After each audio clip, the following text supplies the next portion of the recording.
Hello everyone. Yes, I've been gone for a very long time. I started a new job working for an undisclosed agency in a galaxy far, far away.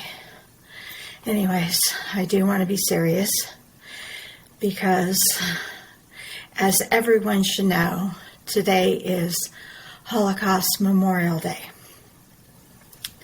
Now,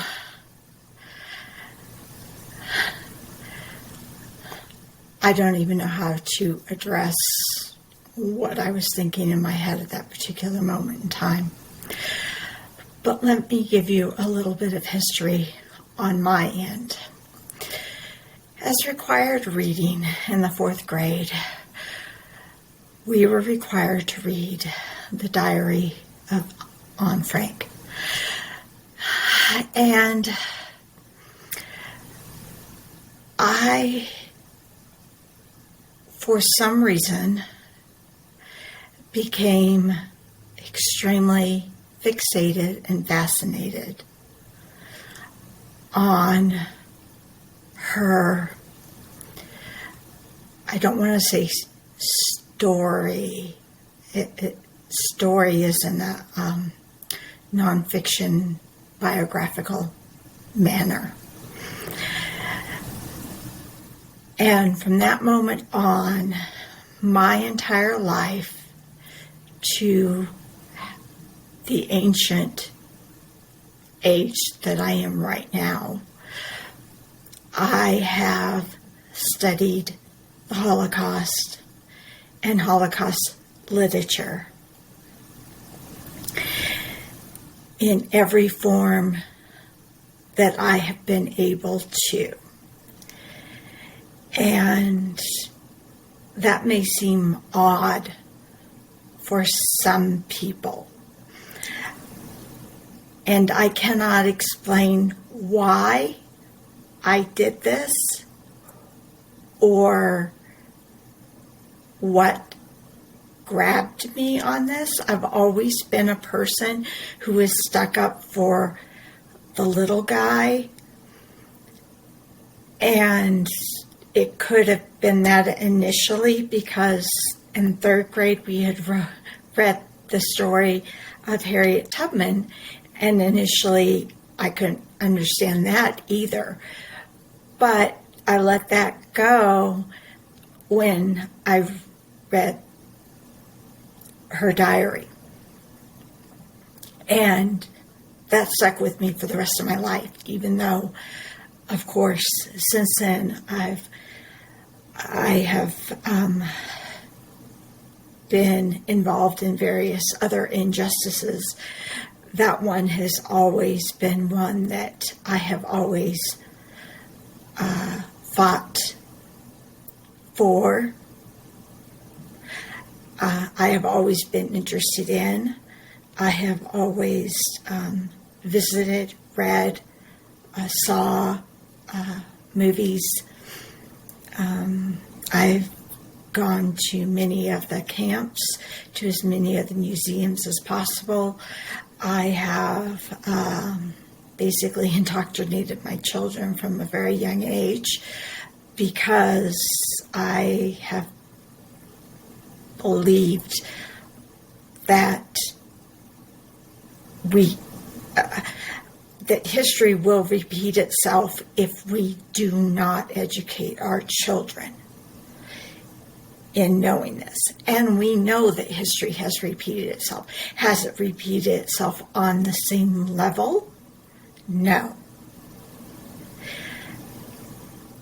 And that's been sheer luck.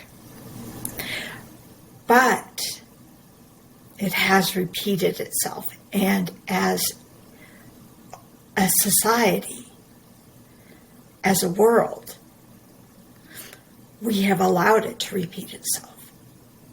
It had happened beforehand, not on that global scale as it had happened during this time. Now, if you happen to be one of my few Twitter followers. Someone mocked me about being on Twitter for so long and having so few followers.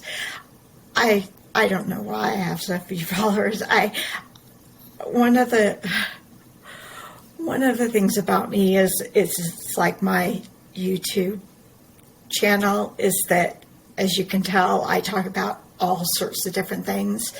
So you have to be one of those people that really are interested in, well, what's she going to talk about now?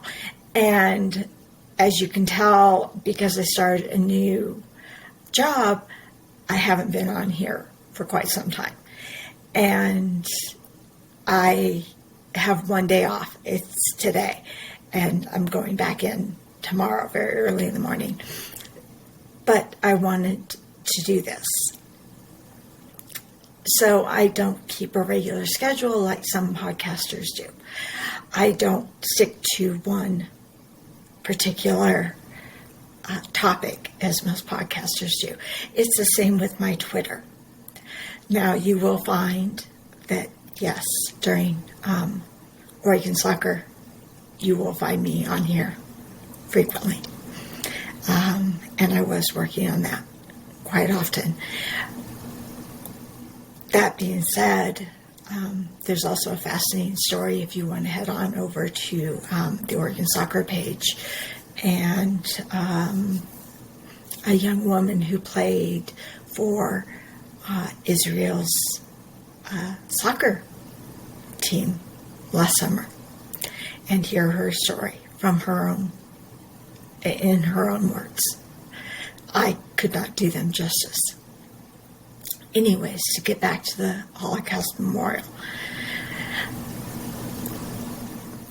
6 million Jews were annihilated for no other reason than they were Jewish.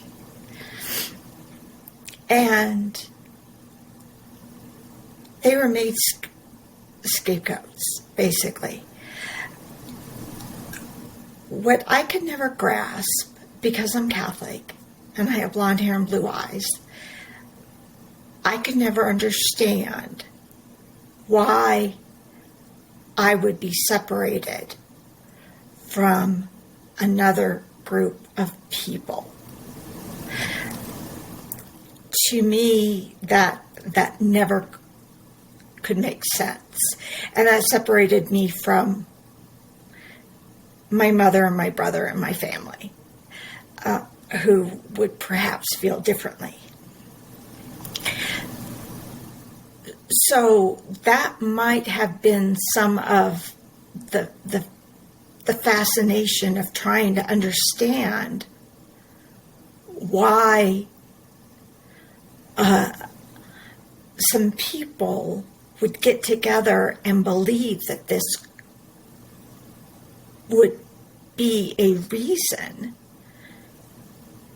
to start down a path of genocide.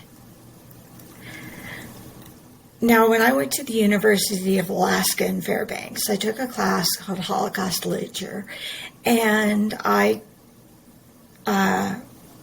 did a topic on the path to the gas chambers. And at first, my professor thought it would be just a sensationalizing, the normal stories that you hear.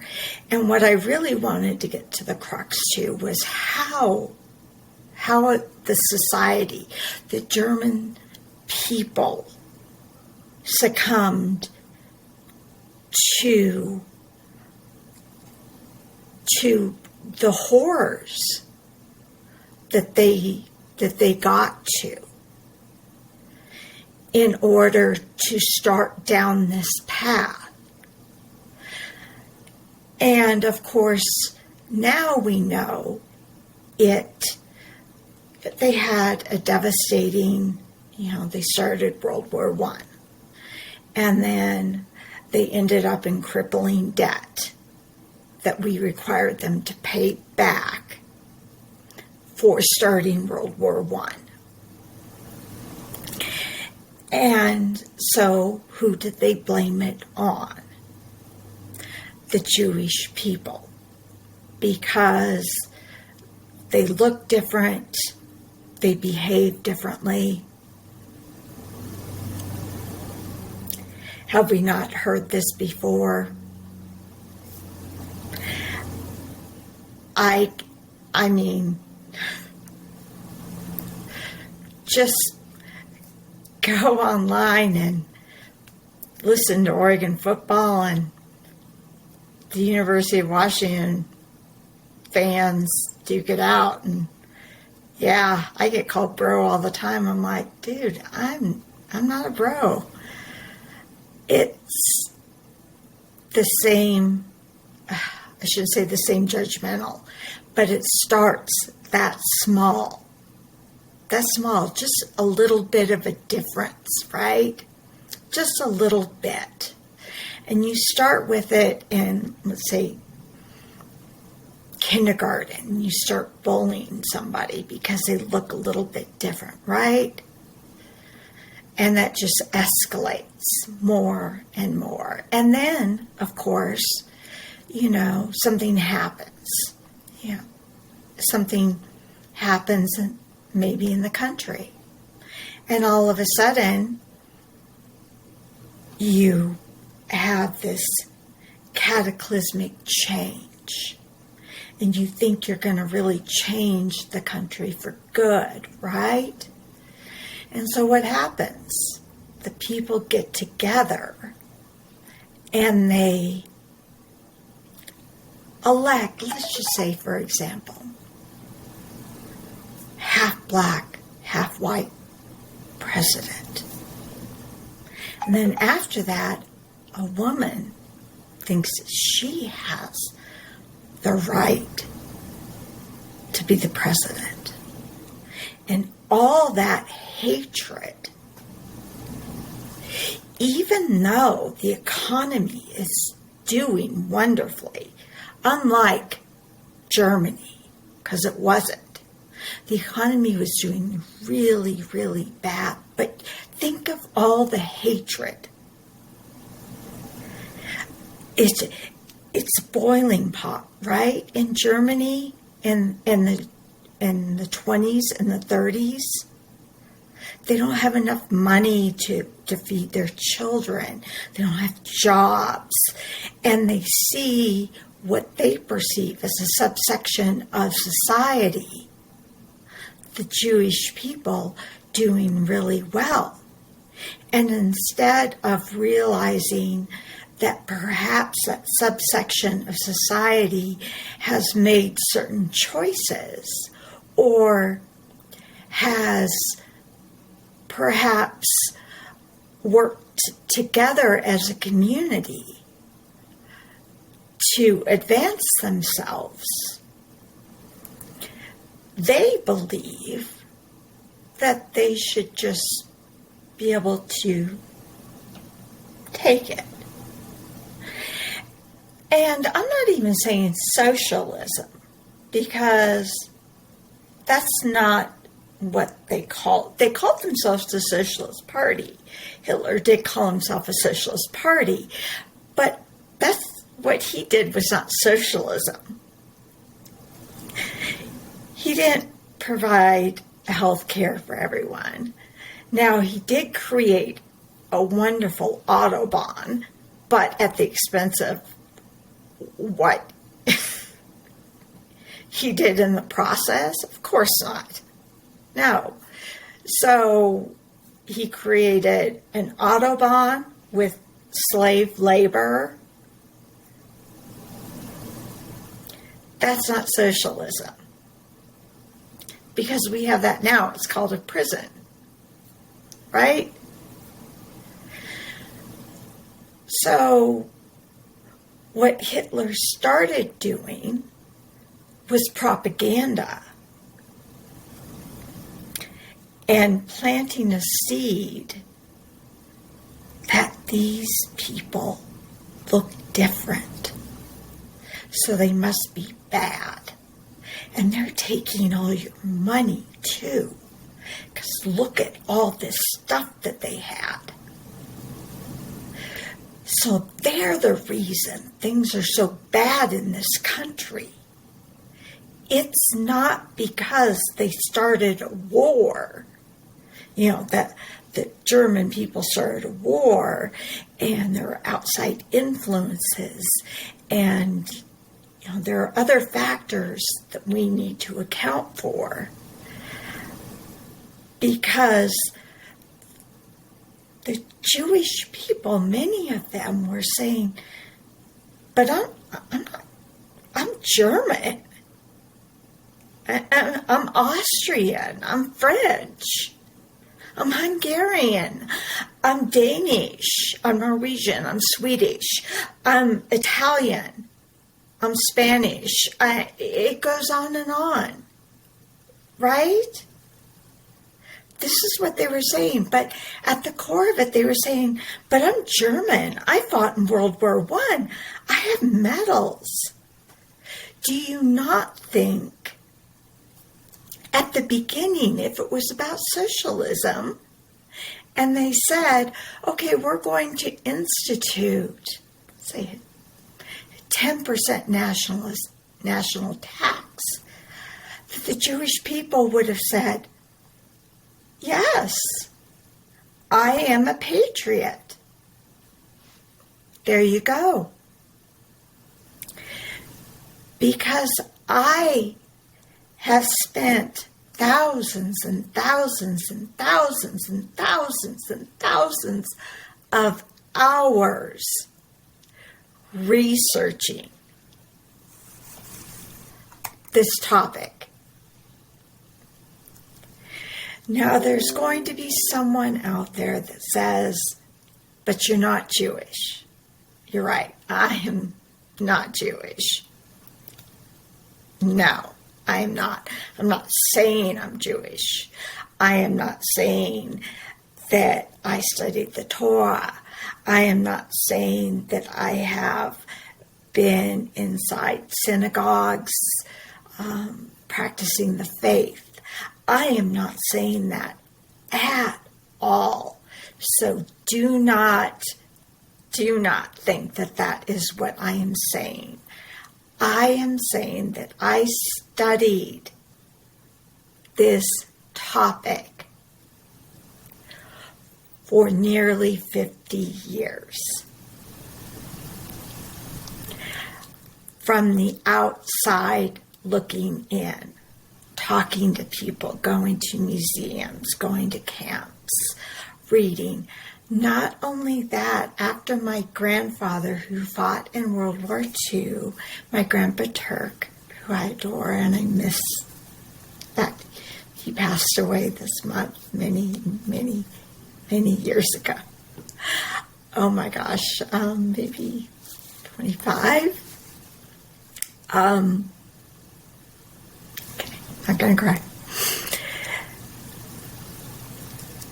He knew how interested I was in it, and he came upstairs. I got really sick when I was staying the weekend with him one time, and I was in 4th grade, and he came upstairs with a foot locker full of, I want to say Army Times. I'm trying to remember what we had when we lived overseas. It's been so many years. It's crazy now. The Military Times that, oh gosh, I'll have to fill this in the notes below. He came up with a foot locker full of them from World War II. Yes. Now, unfortunately, when they sold their house and demolished it, I think we were living somewhere else. And I did not get this locker full of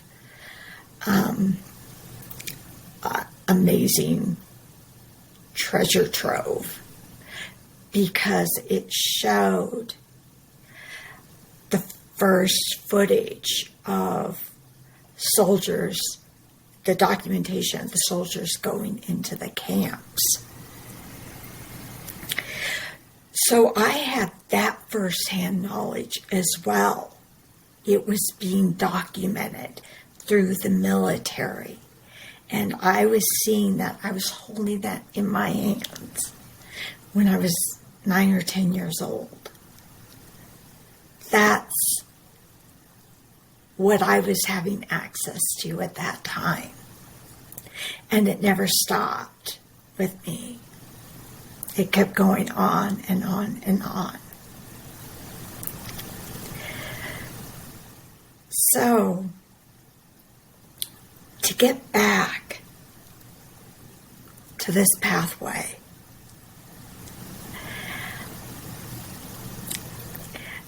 the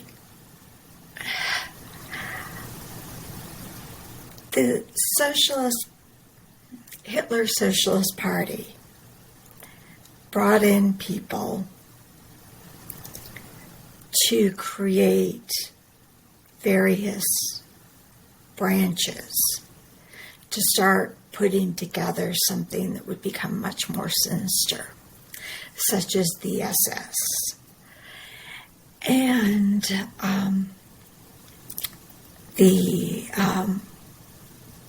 creating propaganda. That was a very, very, very important piece. And that is what I was continuously warning people about in 2016. Well, actually, it started earlier than that. But I'm still warning people about that. If you look on my Twitter, if you happen to be the privileged few who have access to my Facebook, you will see that on the banner of that is Elie Wiesel's quote of, let's see, I can't get to anything. My son's girlfriend gave me this wonderful keyboard, but it's not, I can't sit it on my lap like I do with my other one, or did with my other one, and this is a gaming one. It's really cool. And I always end up pronouncing his name wrong. I wish my accents were better. I can speak several different languages and butcher them all, and I am always so embarrassed. I try. I do better if I'm in a country, but I do not speak Hebrew. I believe, okay, he's Romanian. I can speak some. Again, once I'm immersed in the language, immersed in the culture, it kind of comes back to me. So he, of course, wrote the book Night. I'm going to get to that in just a minute. But he also has the amazing quote where he says that without the right to protest, oh gosh, and now I'm going to have to find that quote. I thought I'd be able to do this without having to go to Adobe Premiere.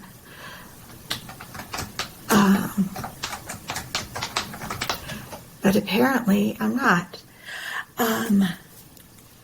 There may be times when we are powerless to prevent injustice, but there must never be a time when we fail to protest.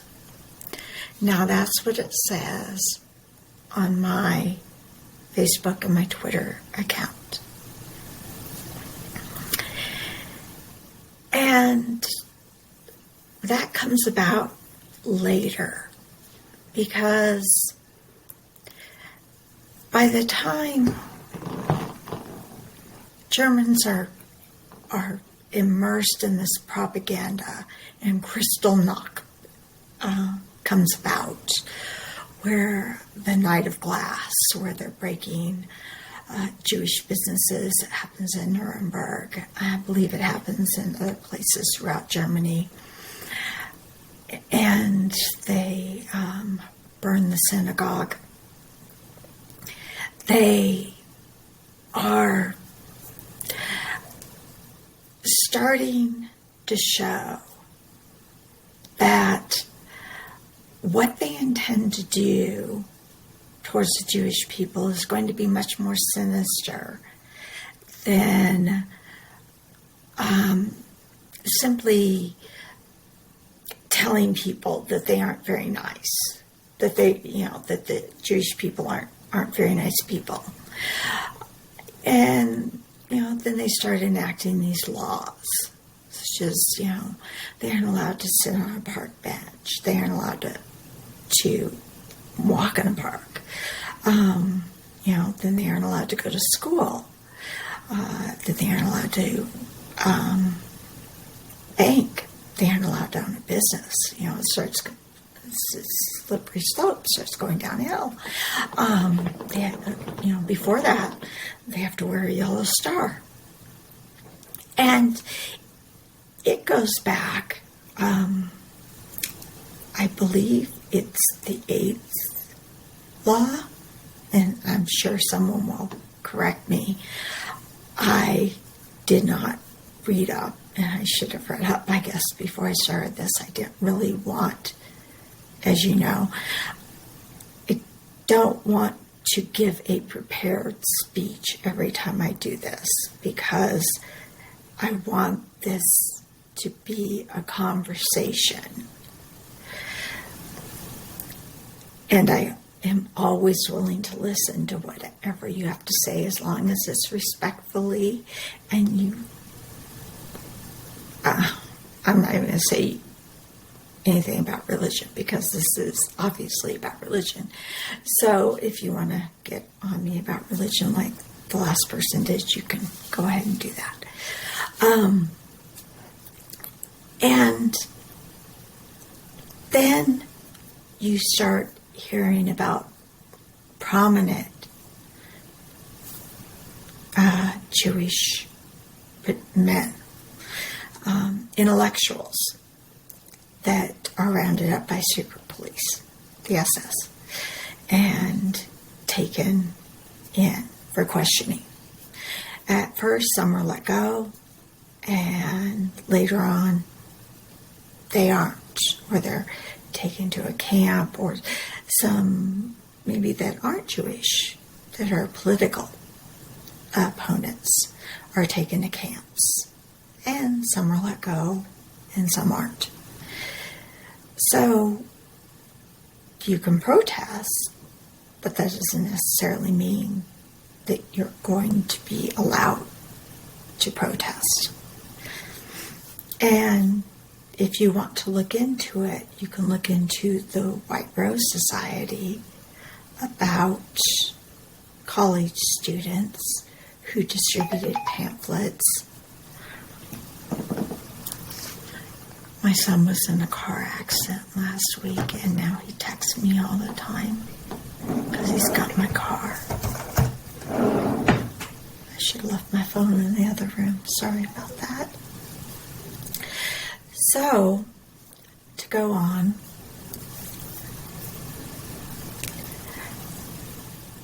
this continues. So they're trying to figure out what they're going to do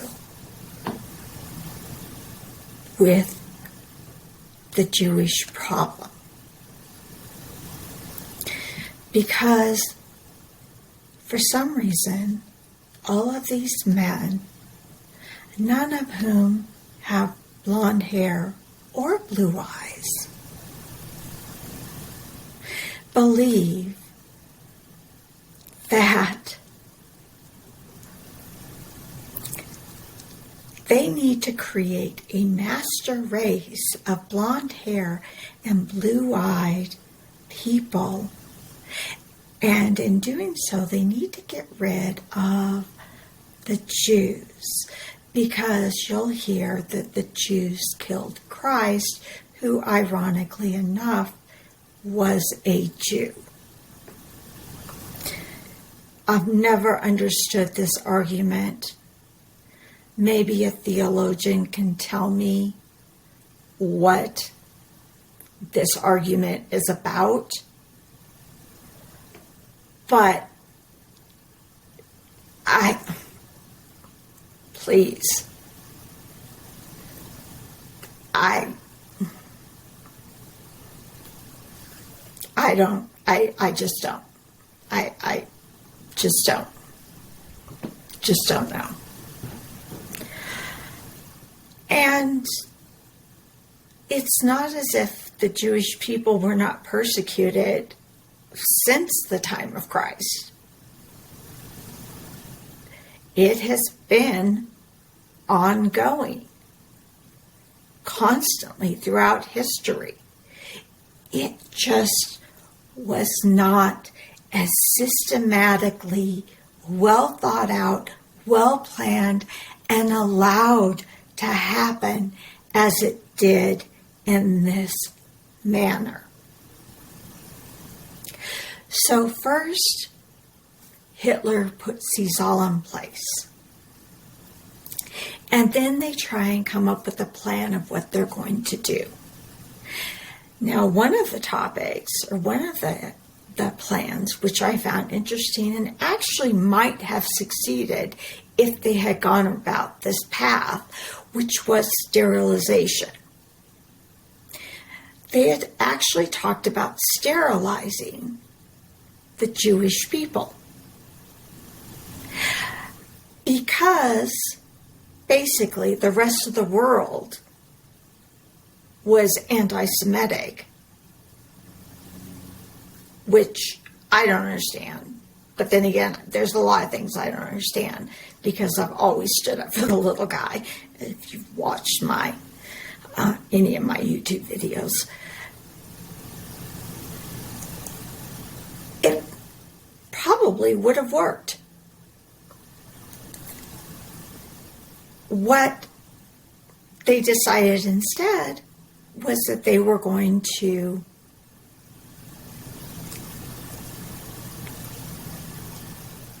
kill them all.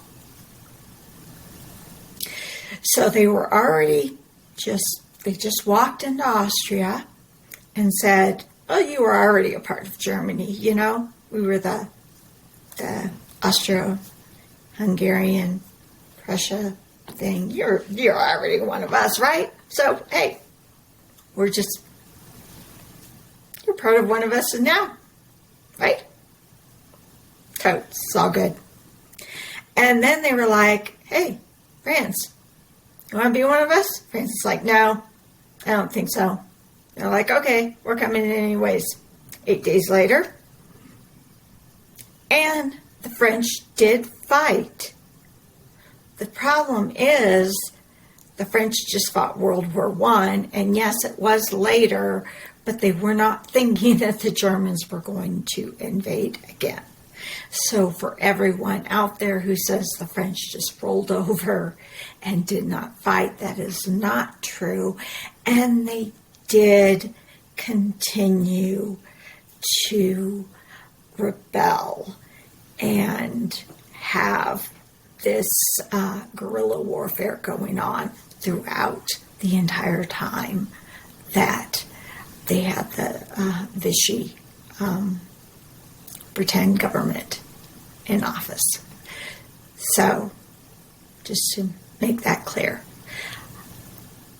And they were doing things like blowing up train tracks so that they couldn't, or they were trying to make it so that it took more of an effort to ship the Jews out of France. Now they had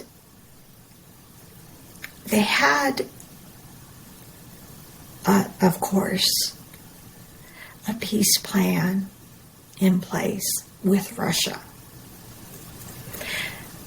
And in doing that, they built a lot of concentration camps and actually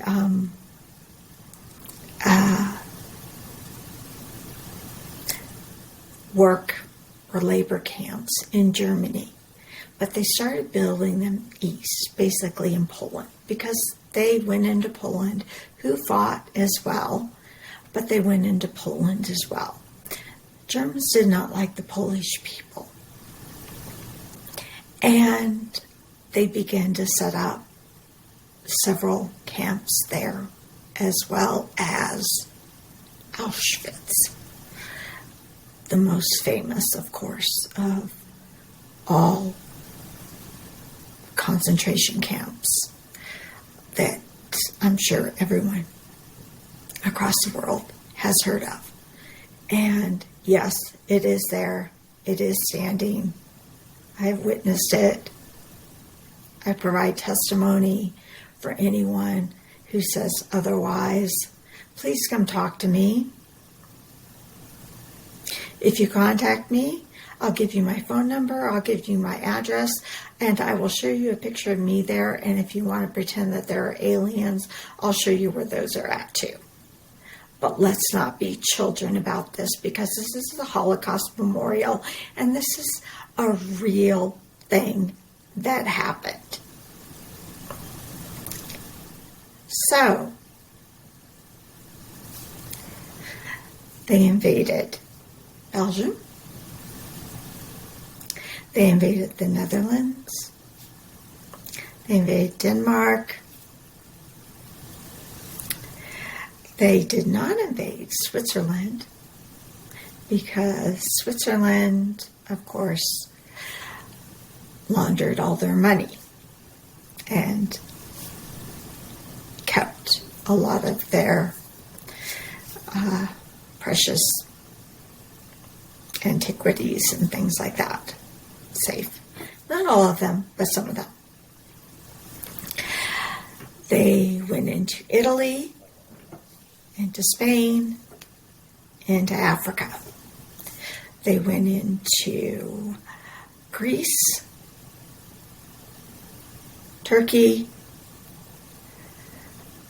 and Hungary, and at the very end, Romania. They invaded the UK, and they actually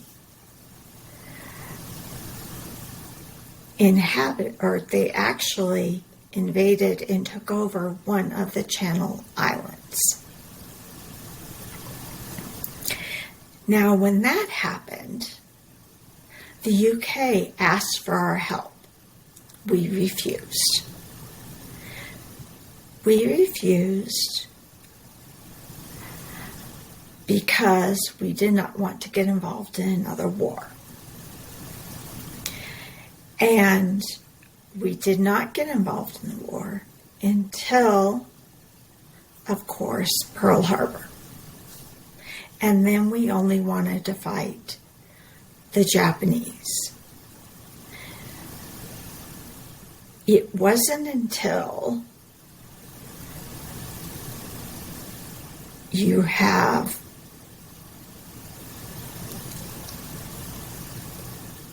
Normandy, where we have a cohesive plan in 1944. We go to Africa and Italy, and then we're going to go to Normandy, but we're already going through what they called then Indochina. But by this time,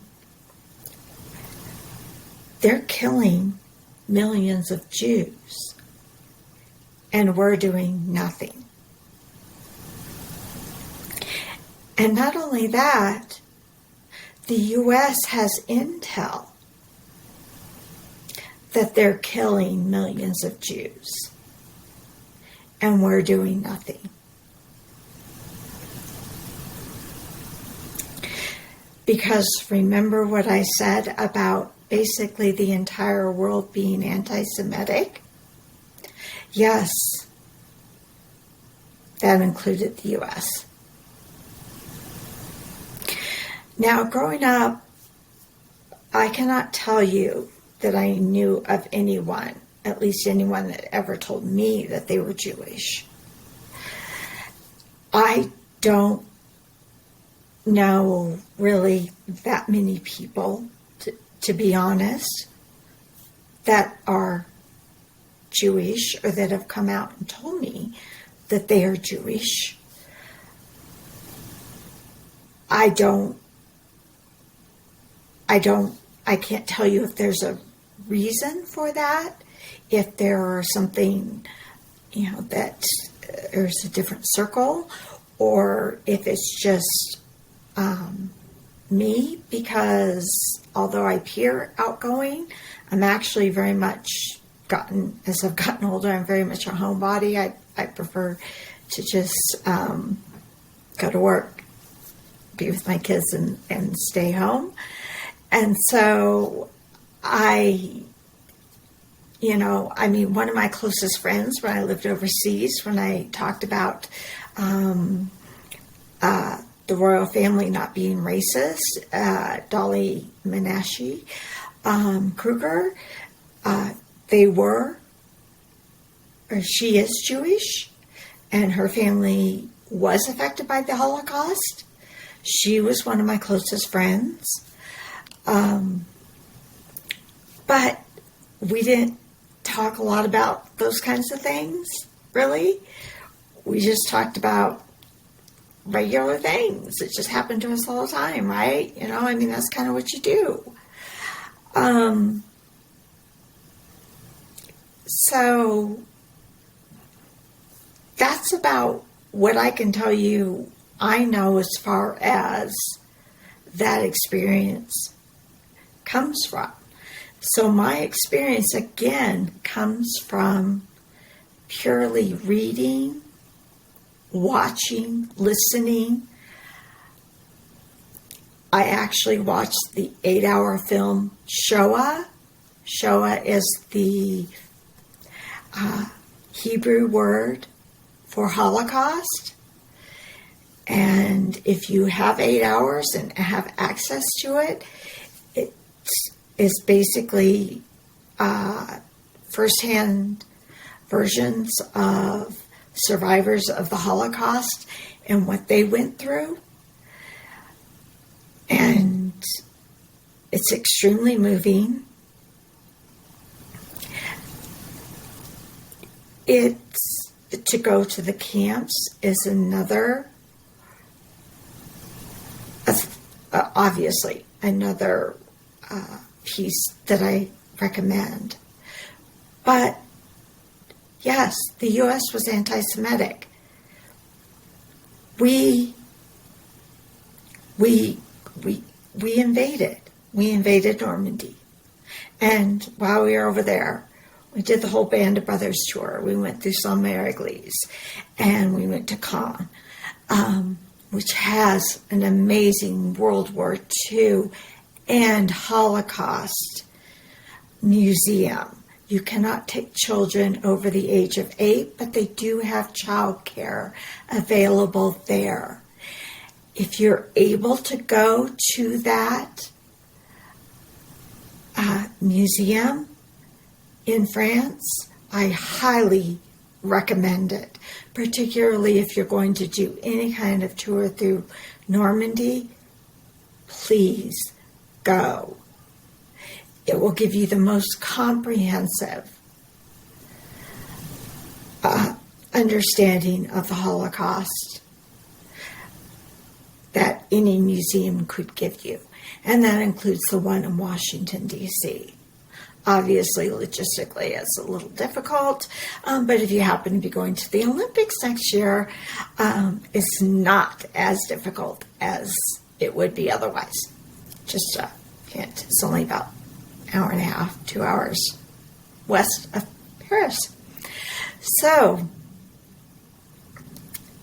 there is a wonderful museum in Paris as well. They moved most of the concentration camps to the east. The Russians are very anti-Semitic. I know. My husband, unfortunately, married somebody from Azerbaijan, and she doesn't like anyone, including Americans. I haven't figured it out. They did truly horrific things to survivors of the camps after they liberated them. But the people, the families, the children, the men, the women, the mothers, the fathers, the aunts, the uncles, the sisters, the brothers, the grandmothers, the grandfathers, the children, the babies that survived the cattle cars of days on end with no food, with no water, standing upright, smashed in these cattle cars, only to be taken out and either sent directly to a gas chamber, which, by the way, they experimented with. They tried shooting, took too many bullets. They had to dig pits. Then they tried fans with Zyklon B, and that was too messy. So they came up with this efficient system of gas chambers where they would trick them into pretending they were taking showers, have them take off all their clothes, shave their heads, and shove everybody in there, women, children, in one gas chamber, men in another gas chamber, where they would be poisoned. Not a quick death,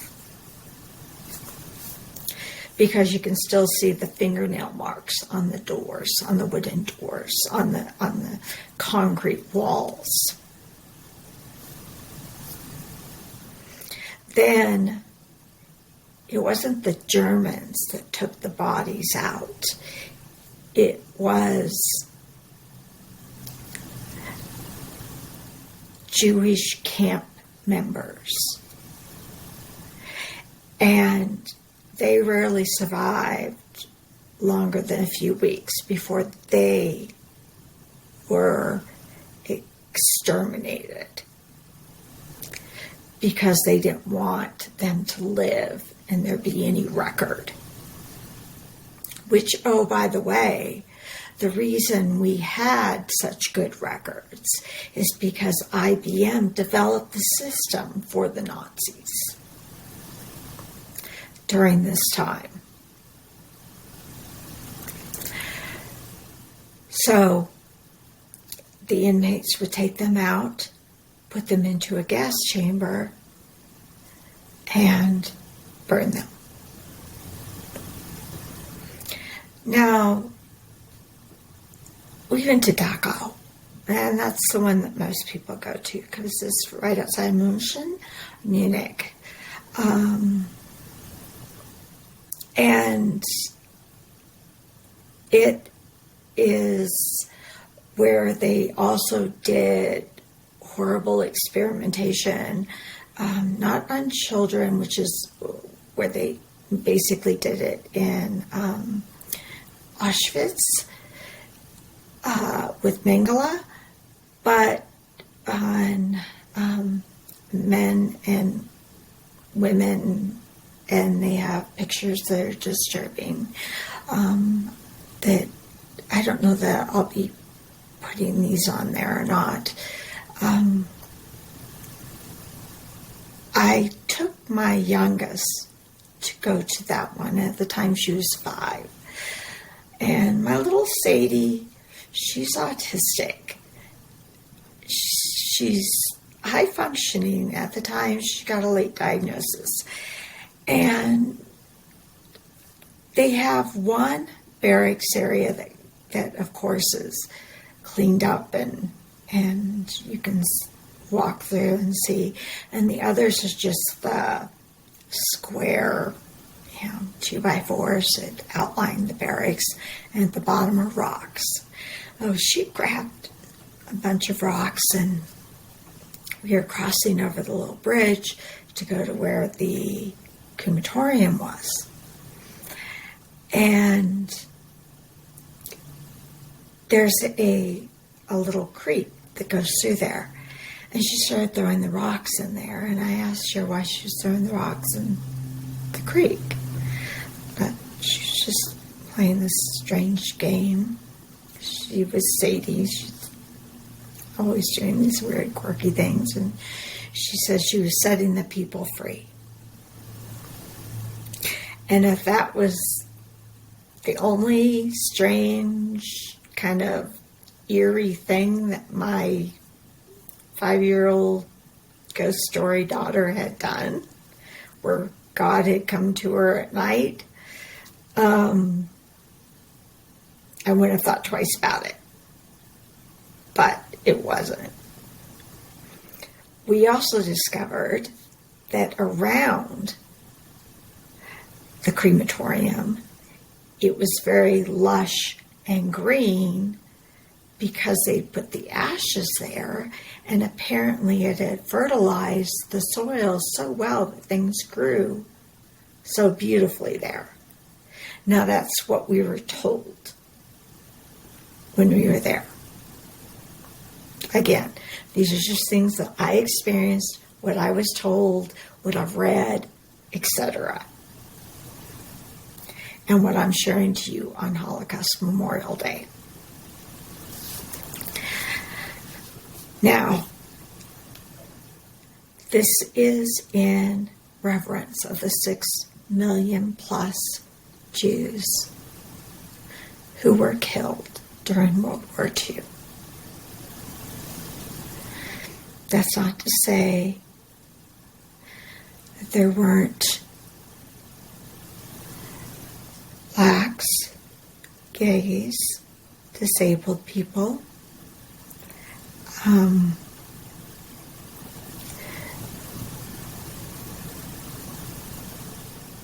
gypsies, and other disenfranchised groups that they killed as well.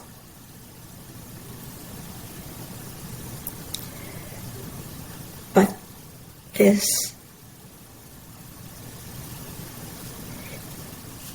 is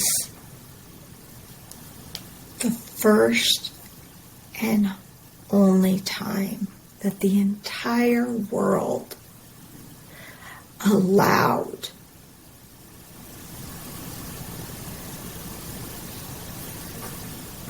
a group of people to systematically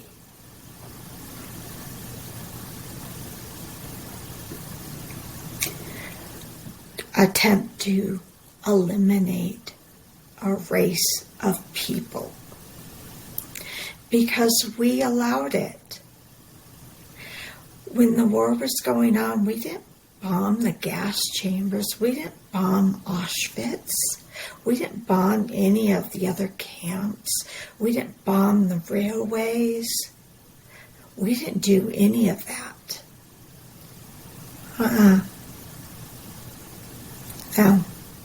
No one did. No one did. Now we pretend we didn't know that it was going on. High levels of the government did know what was going on. And those have been released. All of that information has been released. The ordinary foot soldier, no, they didn't know what was going on.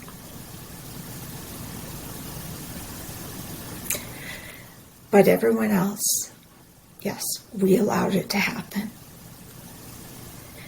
And we can't allow it to happen again. And we all now have eyes everywhere. So we're all accomplices for anything that might happen in the future. Now, to turn this story full circle, I married my husband about 2.5 years ago. We were engaged about 3 years ago. His mother is German. German. Sorry, off the top of my head, I can't remember her actual German last name. Wonderful woman, very sweet. She was born in 1940. I want to say. She's the youngest of their family. His oldest uncle would have been old enough to have belonged in the Hitler Youth. My husband's grandfather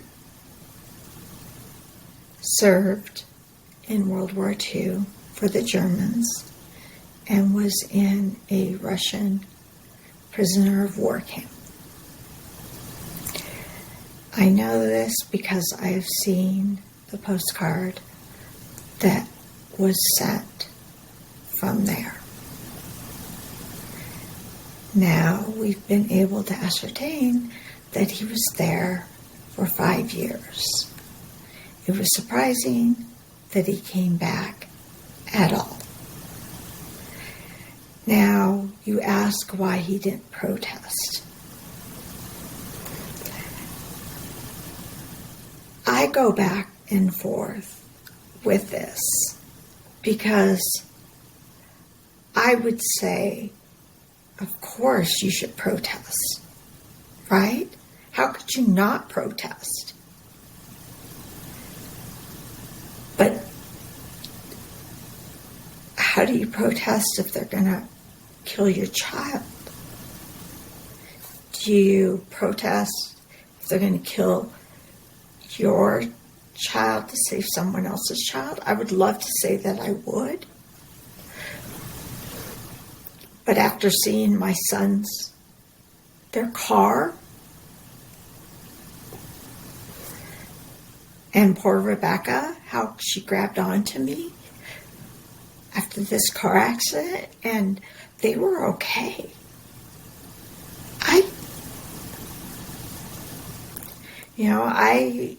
My middle daughter nearly died right before her 3rd birthday. And she was so close to dying. They didn't know she was going to make it.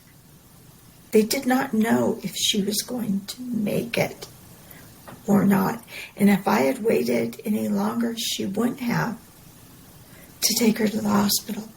So what do you do? By that time, it's too late.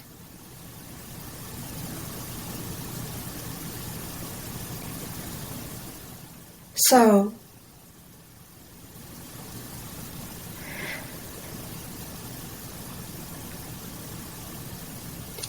the end point is we all need to make better choices. We all need to look out for those warning signs, right? Those guys with the khaki pants and the tiki torches, the citronella tiki torches, yelling, "Jews will not replace us." And Trump saying that, there are good people on both sides. That's what you need to watch out for. So this doesn't happen again. So that you don't have to make the choice between your child and their child. Because I don't want either child to be hurt. And if you're saying that that can't happen here, it can happen here. Because the people in Germany were saying, oh no, it can't happen here. And it did.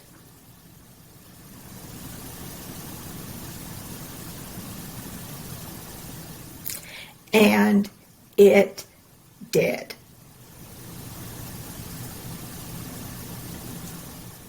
So let's make a pledge this Holocaust Memorial Day to do better, to be better humans to each other.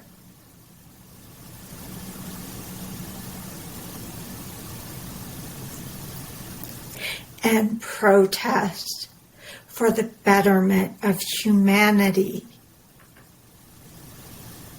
so that people aren't left behind.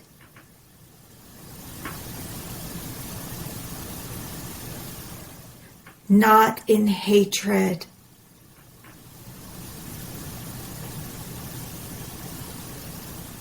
But to protest while we still have the ability to protest for the betterment of mankind.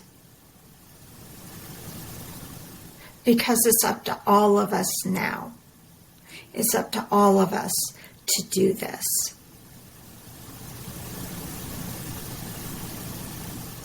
We cannot let evil win. It's like that adage.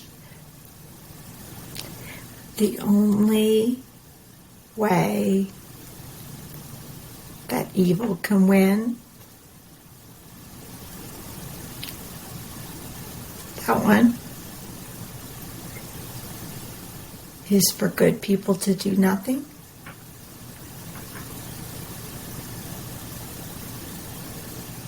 Something along those lines. That works.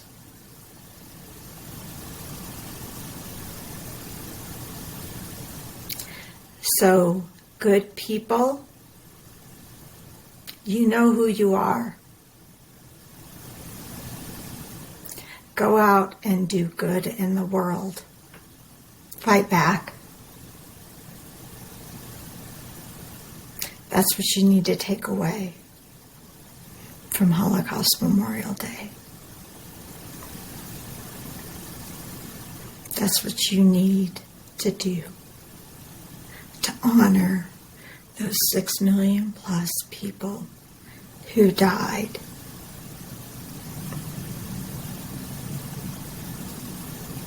Goodbye.